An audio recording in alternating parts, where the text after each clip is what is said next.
गुरुकुल प्रणाली नष्ट हो जाने की वजह से बहुत सारा ज्ञान बहुत ही सीमित हो गया। जैसे कोई कुछ आप सुनकर आप सीखते हैं और आपको संपूर्ण ज्ञान है उस चीज़ के बारे में। तो यह नॉलेज जब आप इम्पार्ट करेंगे अपनी नेक्स्ट जनरेशन को, तो आपके संपूर्ण ज्ञान में से थोड़ी-सी उसमें कमी हो जाएगी। फिर वो जब नेक्स्ट जनरेशन को जब वो नॉलेज सेम नॉलेज इम्पार्ट करेगा, तो उसमें थोड़ी-सी कमी कमी हो जाएगी। और ऐसे करते बहुत सारे अगर 7th या 8th जनरेशन तक पहुँचे, तो यह जनरेशन पूरी तरह से नगण्य भी हो सकती है। यही ज्ञान हमारे हिंदू संस्कृति के साथ हुआ।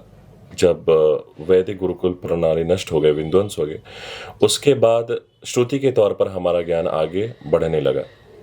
परिणाम स्वरूप यह हुआ कि बहुत सारी भ्रांतियों ने, बहुत सारे मतभेदों ने इन्हें घेर लिया। वर्तमान युग में भी जब हम धर्म गुरुओं की बात करें, तो वह हमारे धर्म को वैज्ञानिक आधार ना देकर ज़्यादातर लोक गाथाओं में ही फंसा कर रखते हैं।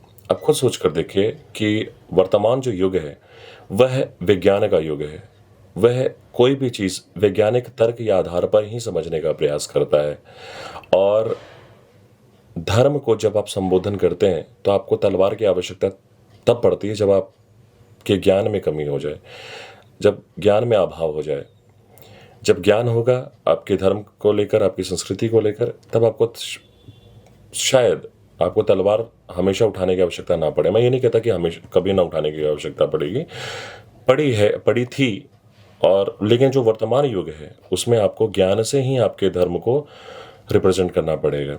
मैं धर्म गुरुओं से भी अनुरोध करता हूँ कि लोक कथाओं में ज़्यादा लोगों को ना फंसाकर एक वैज्ञानिक तर्क देने का प्रयास करें। उदाहरण स्वरूप, जैसे आप से जब कोई छोटा बच्चा पूछता है कि भांग, धतूरा, हेम्प इत्यादि यह सही चीज़ नहीं है, तो आप कहते हैं बिल्कुल बिल्कुल ये बिल्कुल सही चीज़ नहीं है। वही बच्चा जब स्कूल जाता है और दूसरे व्यक्ति से मिलता है, वो कहता है यार तुम, जो किसी और धर्म से है, माफ़ी चाहूँगा, तो वो उसे कहता है यार तुम्हारे भगवान कैसे हैं जिन्हें ये सारी चीज़ें अर्पण की जाती हैं।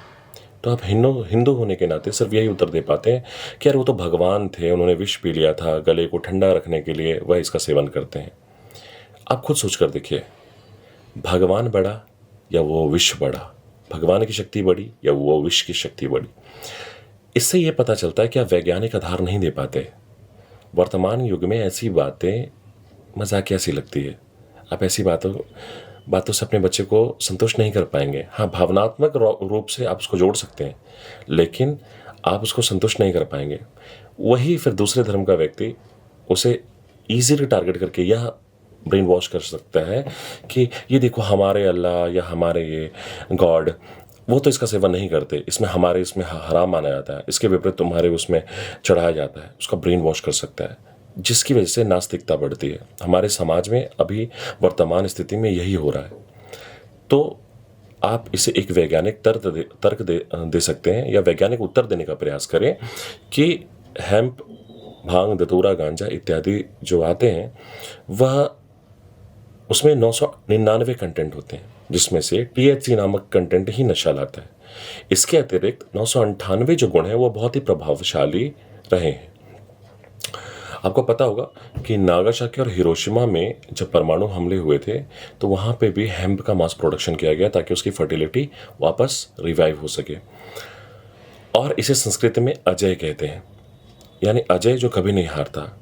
जैसे अल्कोहल गलत है, लेकिन आयुर्वेदा का जब हम इंग्लिश मेडिसिन की बात करते हैं, तो विशेष रूप से अल्कोहल का प्रयोग करके विभिन्न प्रकार की दवाइयाँ बनाई जाती हैं।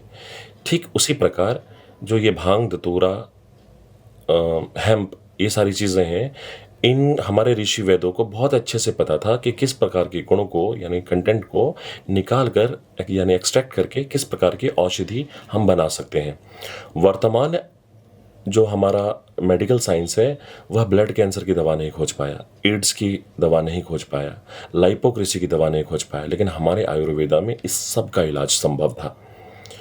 तो जिसने और लोग पौराणिक कथाओं की अगर बात करें, तो उसमें भी कहते हैं कि जब समुद्र मंथन हुआ, उसके बाद देवताओं ने अमृत को रख लिया, जो नीचे कुछ छींटे गिरे पड़े थे वह दैत्यों ने रख लिया। तो भगवान शंकर से पूछा गया कि हम मनुष्यों को क्या मिलेगा, तो उन्होंने मनुष्य जाति के लिए कुछ अमृत के छींटे धरती पर बरसाए, जो कालांतर में यह पौधे के रूप में पनपे। अब ध्यान से देखिएगा, जो भी चीज़ है, जैसे बाघ, या जिसको शेर कह सकते हैं, बाघ कह सकते हैं, चीता इत्यादि इत्यादि,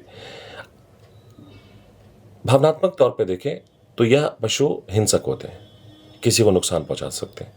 लेकिन जब आप व्यवहारिक रूप से देखते हैं तो आप पाते हैं कि यह समाज के लिए, वन के लिए बहुत ही आवश्यक है।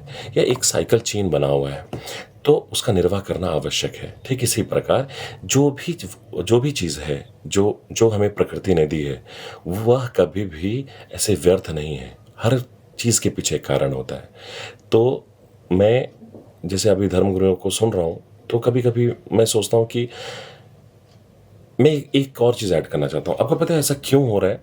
क्योंकि हम ना ज्ञान और भक्ति, ये दोनों को अलग अलग विषय समझते हैं कि एक भक्ति करने वाला ज्ञानी नहीं होना चाहिए। लेकिन आपको पता है कि अगर आप संस्कृति की रक्षा करना चाहते हैं तो आपको ज्ञान की आवश्यकता पड़ेगी, एक वैज्ञानिक तर्क की आवश्यकता पड़ेगी। तभी संभवतः आपकी संस्कृति, आपका धर्म और संस्कृति दोनों संरक्षित रह सकते हैं। और कहीं ना कहीं आपकी संस्कृति बचाने के लिए आपका ज्ञान आवश्यक है। आपको पता है एक और चीज़, माँ सरस्वती, गणेश जी और माँ लक्ष्मी तीनों साथ में रहते हैं। जबकि गणेश जी की माता माँ पार्वती को माना जाता है, लेकिन वह सदैव सरस्वती और लक्ष्मी के साथ रहती हैं। क्यों? देखिए, गणेश जी बुद्धि के देवता, और माँ सरस्वती ज्ञान की देवी, और माँ लक्ष्मी समृद्धि की देवी। तो आप देखिए, जब आपके पास बुद्धि होगी तभी तो आपके पास ज्ञान आ पाएगा, यानी सरस्वती आ पाएगी। और जब यह दोनों समावेश एक साथ आएगा तभी तो आपके पास समृद्धि आ पाएगी। यह तीनों एक साथ होने चाहिए, लेकिन हमने क्या किया, तीनों को अलग अलग कर दिया। इसके अतिरिक्त आप ध्यान से देखिए, गणेश की पत्नी रिद्धि सिद्धि यानी परम पवित्रता। जब ज्ञान, बुद्धि और समृद्धि आ जाए तो आपको परम पवित्रता का भी ध्यान रखना होगा, इसे भी अपनाना होगा।